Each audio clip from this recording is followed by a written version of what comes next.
it's a very low stakes way to get an education and to start to figuring out, okay, this is what I like about this platform. Oh, these are some good ideas here. And so I recommend. We are rolling. Welcome, everyone. Brett here with Crave Books. And today I am speaking with Tyler James. He is a writer, artist, award-winning game designer, publisher, and educator. He is also the co-founder of the internationally distributed comic book, graphic novel, and children's book imprint, Comics Tribe, and the host of ComixLaunch, a crowdfunding podcast for writers, artists, and self-publishers. Welcome, Tyler. How are you today? I'm doing awesome, Brett. Thanks for talking to me. Awesome. Yeah, I'm super excited, and I'm glad that I was able to connect with you, because at Crave Books we're starting a new Kickstarter promotion, and you seem to have quite a bit of Kickstarter knowledge and are able to help a lot of authors, artists, and self-publishers out there. So I'm curious, could you just give us a quick intro into who you are and how you got into Kickstarter? Yeah, so, I've been someone that has been creating and making books since very early days. I was a comic fan, and then became in my early, actually even before my teens, really got into like making my own comics and creating comics. And it was the kind of thing where I would be going to my stepfather's office and going through all of his pages, making photocopies of little comics and cartoons that I did. And then I'd put them in my backpack and go to school and try to sell them. And fast forward many years later, no longer printing in the office. We, printing overseas and doing all of that, and then also distributing in a lot more options beyond just out of the backpack.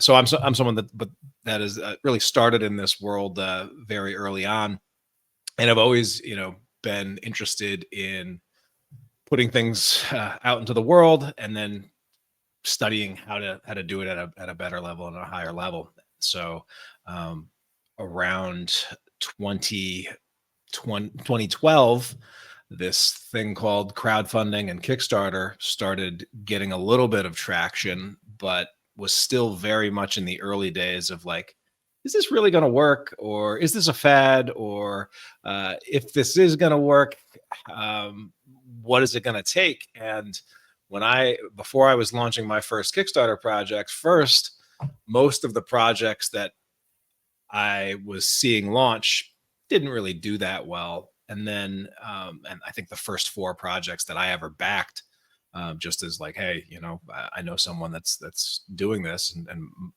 first 4 failed to fund. But then ultimately I started seeing a few projects pop in the comics community and in the gaming community and a few others. And I said, there might be something here.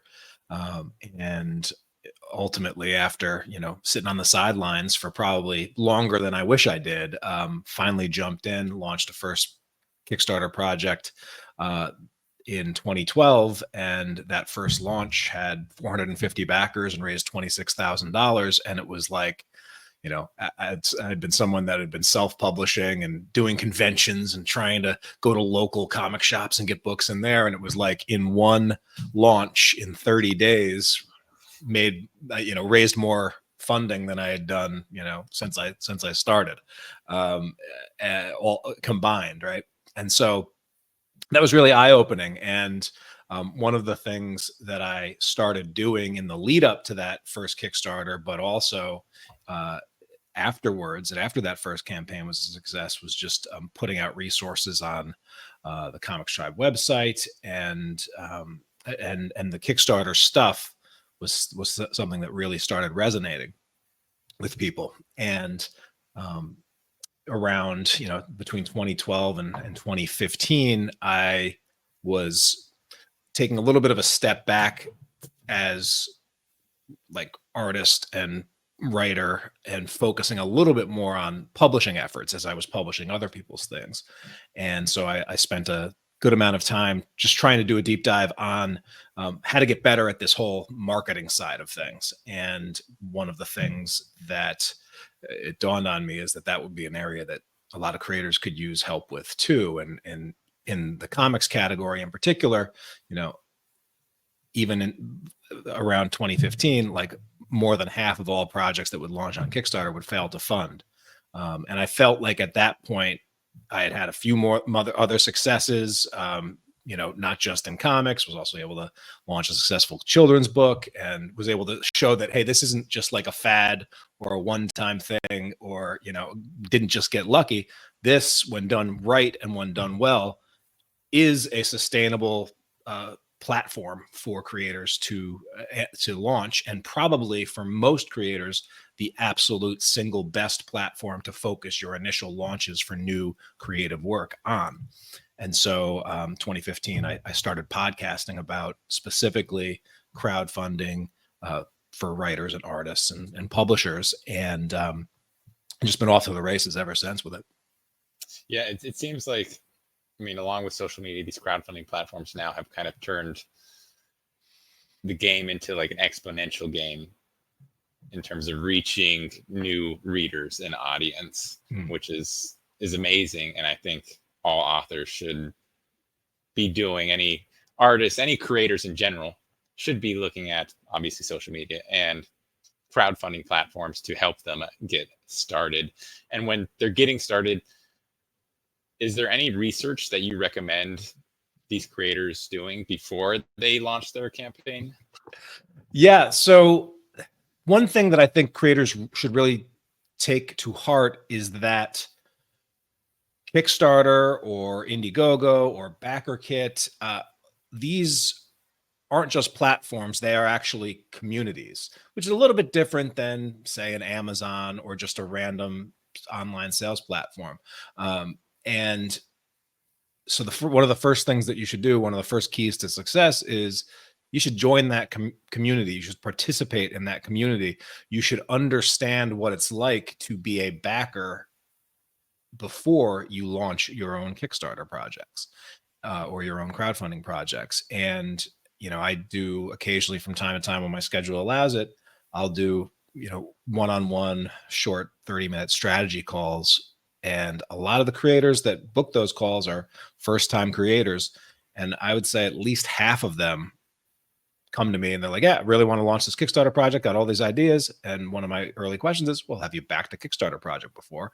And about half the time, the answer is no. And I would say, if you've never bought something from a comic book shop, I'd probably go into a comic book shop before you try getting your books in there. If I had never bought or a book off of Amazon, I would probably, become an Amazon shopper, see what that whole experience is like before trying to, be successful there. And the same thing with crowdfunding and crowdfunding platforms, because you will learn a tremendous amount about the process just from being a backer.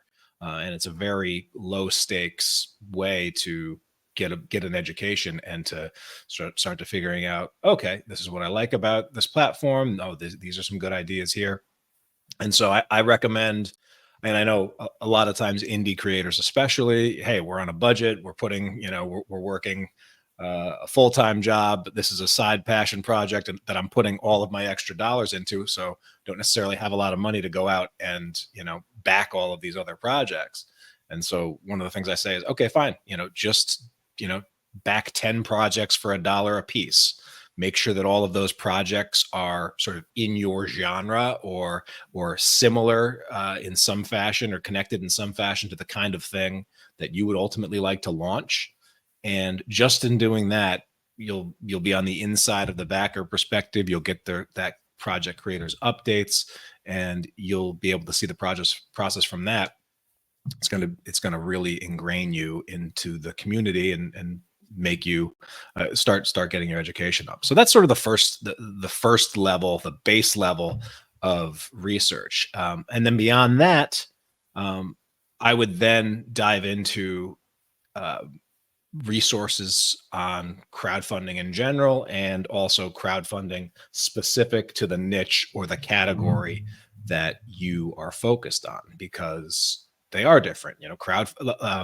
Crowdfunding a game, there will be some things that are different customs, expectations, etc., than crowdfunding a comic or crowdfunding a nonfiction book versus a fiction book. And so thankfully now, in 2024, there's so many resources and there's so much out there that you can niche down and really probably find a lot of really good resources, even just for the specific niche that you're in. But I would definitely spend some time figuring out and looking at templates of what's worked in the past, rather than trying to recreate the wheel specifically from scratch. And as these authors and creators are kind of doing this research, YouTubing it, using your videos and whatever videos they can find to understand Kickstarter, and backing these campaigns, what would you recommend them kind of looking at with these campaigns they're backing, or successful campaigns in their genre? What are a couple of things that you would recommend to say, hey, you should look at this video? Video is super important. What other things should authors be taking note of as they look at these campaigns? Yeah. So, I mean, one of the keys to getting your campaigns successful is to making sure that the goal you set is in alignment with, hey, what do I actually need to make this thing happen? And then also, what am I likely to raise given what the type of project that I'm trying to do is, and what kind of audience that I can bring to this project initially. And then also, doing the research to say, okay, making sure that your goal is in alignment with reality, as opposed to just kind of pie in the sky thinking. And because Kickstarter, at least of the crowdfunding platforms, it is an all or nothing platform. Either you hit your goal and you get funded, or you don't hit your goal and you get nothing. And so shooting for the moon is not actually a great project, a great approach when you are goal setting. You should set a goal that is attainable for where you're at in your creative career and for what you actually need. And so part of doing that is to, reality check against, look at some averages, look at some statistics, look at other comp projects that are similar to what you're trying to launch, and try to reverse engineer that a little bit as best you can. Occasionally I'll have creators come to me and they're like, well, yeah, I need to raise $25,000 to make my graphic novel. This happened with a creator that I worked with in the very first iteration, the pilot group of what became ComixLaunch Pro, my training program for creators. But this creator had done her budget and hired an artist and scoped out their work and said, all right, this is going to be a 200-something page book, and it's going to cost at least $25,000 to make. And I'm starting from scratch. I have no audience. This is my first book and everything. And so, it's like, yes, you can do that, but that is like playing a video game on the hardest level before you've even gone through a tutorial, right? And so in comics, the nice thing about our community is that it's very easy for us to say, okay, well, that's probably not the right place to start. Let's strip it down. Let's do a much smaller first issue, or even I think in her case it was even like a 0 issue, which is a kind of a preview book. But she was able to launch that and didn't raise 25, but she did raise, I think $5,000 or $6,000, and added and helped her get her email list up to added about 100 people to the email list in the process of launching it, and then was able to come back for the next launch, and then the next launch, and then the next launch, to the point now where she's well exceeded the $25,000 that she needed to keep this thing going, and is even beyond that, doing spinoff series and other things like that. So I guess that's another big key to just thinking about this is, don't necessarily think of your first crowdfunding launch as the end goal. Just think of this as, hey, what's a milestone that helps advance my career a little bit. Understanding and knowing that as long as you deliver on the promises for your campaign, you can come back to this platform again and again and grow as you go. So that would be an important thing that I think, just mindset wise, like, it doesn't make a ton of sense to try to like go for broke or absolutely blow everything out, or make your first launch like an all or not, like a, be all and end all launch. Like, treat it like, hey, this is going to be a fun launch event, and the first of many. Yeah, I kind of had that realization a week or two ago, where I was like, wait, maybe Kickstarter is the way to build your email list. Like, if you're doing launches, you're having your own organic people that are coming in, plus Kickstarter's organic backers that are coming to your projects and noticing your projects.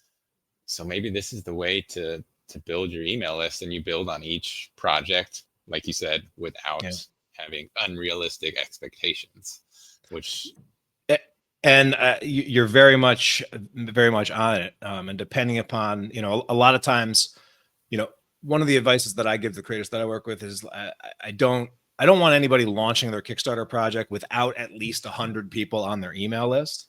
But those 100 people, a lot of those people should be, at least the first 100 people should be people in the know, like, trust, community, peers, friends, family members, people that, whether or not they want the specific thing that you have, that you're launching, they want you to succeed. They want you in your corner. These are the people that you want to, where you want to start with any new endeavor, any launch endeavor. And if you think about it, regardless of the business that you were into, that's how you would get it off the hook. When people start selling real estate, where do they start? They start calling everybody on whose phone numbers that they already have. If you were going to have a coffee shop, you'd invite literally everyone, the mailman, like anybody that you could. You'd say, hey, come to our launch event. Let's get this party started, and then build from there. But what Kickstarter does, similar to launch events, is it gets a little bit of a party going, and then that attracts people that don't know you from anywhere. Going back to that very first Kickstarter that I launched, I was shocked that some 20% of the people that ended up backing the Kickstarter were from international and just around the world, and people around the world. And I ended up shipping, the first hardcover that Kickstarter helped me be able to produce, and it was shipping it to like 36, 37 different countries.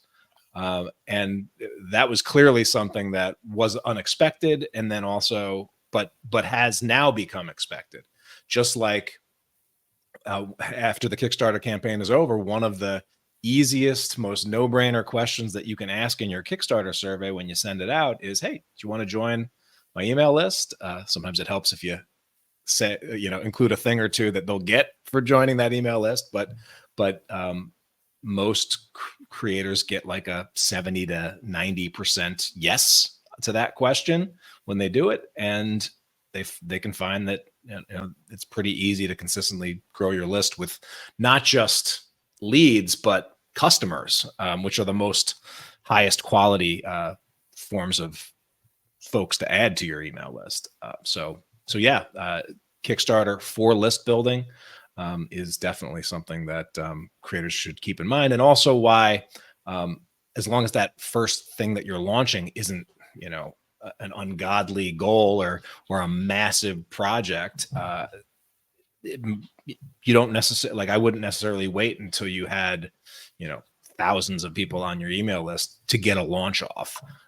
because I'd rather, launch and grow, and get that revenue coming in. And also, I think, and I know there's a lot of talk like, well, how much should I be spending on ads? What kind of breakdown should I be doing, before or after? I've found in working with a lot of creators, but also for myself, it's a lot easier to spend money on advertising when you have money coming in already for the thing. But until you actually have a revenue source, know that the launch is going to hit, know that the launch is going to go out, understanding or feeling confident about throwing money to building your list when a launch is, who knows, is kind of hard to do. Yeah, it's crazy how many people from different countries are on Kickstarter and backing these campaigns. And I'm curious, so I've heard that if you've hit your funding goal within the first couple of days, then the Kickstarter algorithm gives your campaign a little bit of an organic boost and shows it to more people. Is that true, do you know? And if so, does that just make the kind of pre-launch team and your email list that much more important?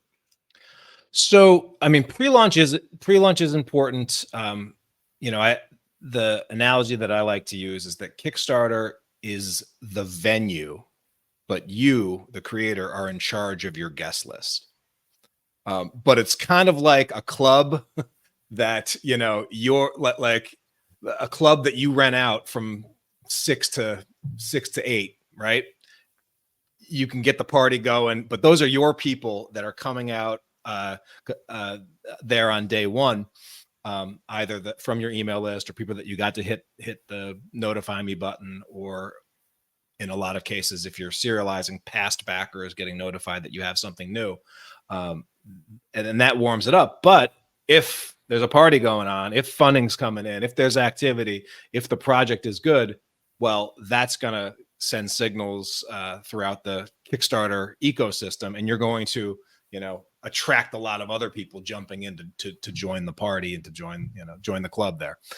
So that's sort of how I visualize it. But without a guest list, like just hitting launch on Kickstarter, no pre-launch, no list building, no warming up your own people, it's going to be buried, because right now at this moment in my category, comics, there's 231 projects. In publishing right now, there's 430 projects. So to expect that the Kickstarter audience is just going to start backing your project if you don't do any of that, it's not going to happen. It's not how Kickstarter is designed to work.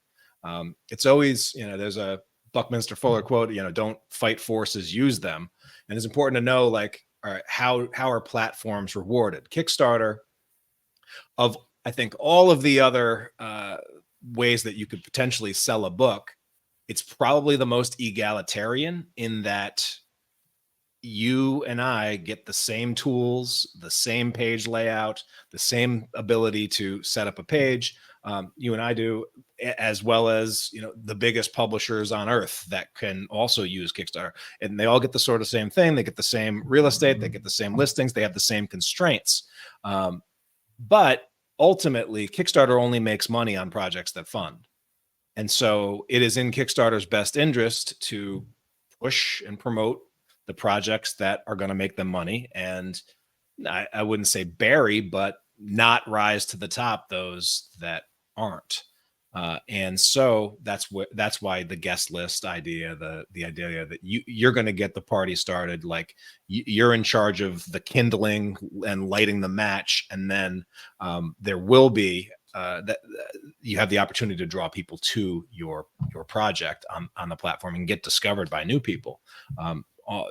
Always happens with a successful launch, but you do need to go into it with that mindset.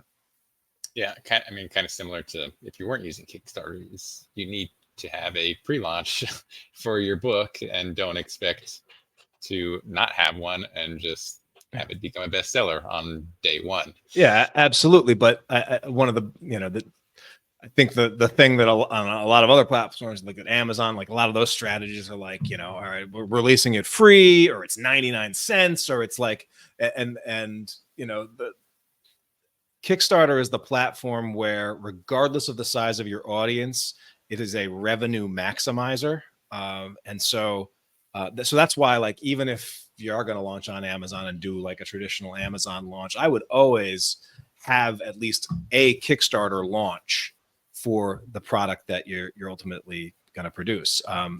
Also understand that, like, there are people that are buying most of and spending most of their sort of entertainment dollars in that category on the Kickstarter platform, and so Kickstarter is a great way to reach a certain audience there. I mean, it's free organic traffic if you do it right. Why not? Absolutely. One more thing I wanted to touch on before we wrap this up. I kind of want to go back. So, yes or no on running ads to build a launch team for your Kickstarter? I think it's going to depend on what the goals are and what the product is, and where you're at.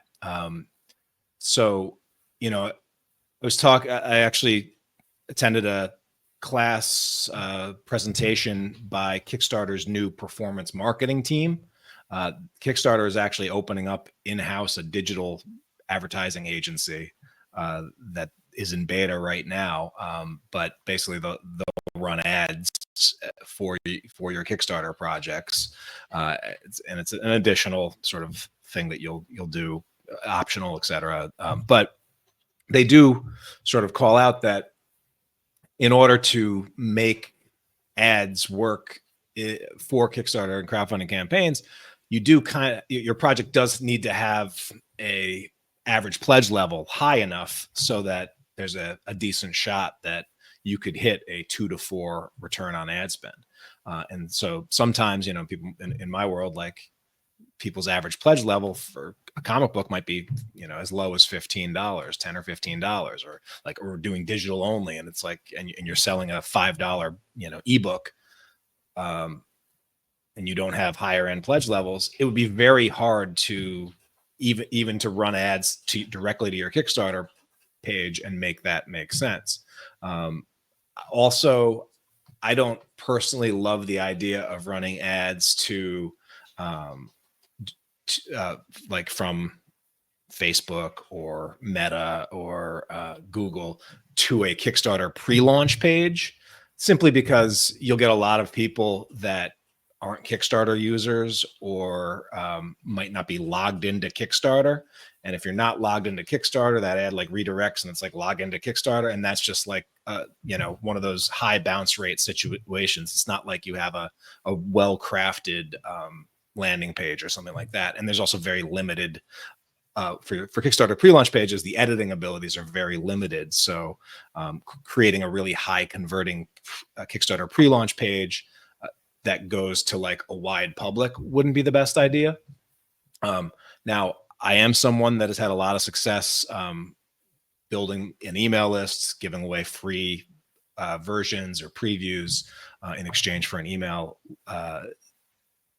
That is a worthwhile list building strategy in the lead up to a Kickstarter campaign and post Kickstarter campaign, because and so like audience building, constantly growing that list, constantly bringing in new people to replenish people that might exit.